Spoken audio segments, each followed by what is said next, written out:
En tant que pays hôte et membre de l'OPEP, les Émirats arabes unis visent à promouvoir une vision d'un avenir à faible émission de carbone qui inclut plutôt que d'exclure les combustibles fossiles. Toutefois, cette approche, soutenue par d'autres grands pays producteurs de pétrole, devrait mettre en évidence les divergences de vues entre les pays sur la manière de lutter contre le réchauffement climatique. Adnan Amin, président directeur général de la COP 28, s'est dit convaincu que les responsables émiratis sont déterminés à organiser une conférence transformatrice. Je pense qu'ils se concentrent sur la mise en place d'une COP transformationnelle. Ils se concentrent sur la création d'une plateforme permettant à tout le monde de discuter d'une action climatique ambitieuse. Et c'est quelque chose.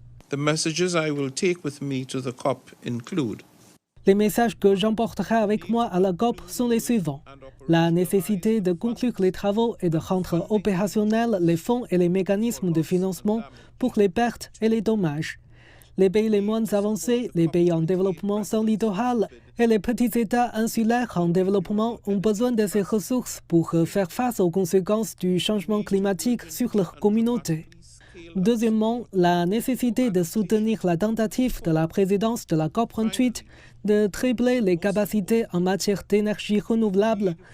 C'est le seul moyen sûr de réduire notre dépendance à l'égard des combustibles fossiles et de ne pas dépasser 1,5 degré.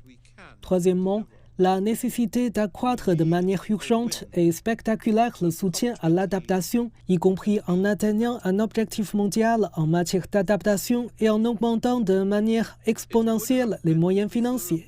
Quatrièmement, enfin mais surtout, la nécessité d'avoir une unité et une solidarité. La communauté internationale doit montrer aux citoyens du monde qu'elle peut tenir ses promesses. Nous avons besoin d'une victoire et la COP28 peut être cette victoire.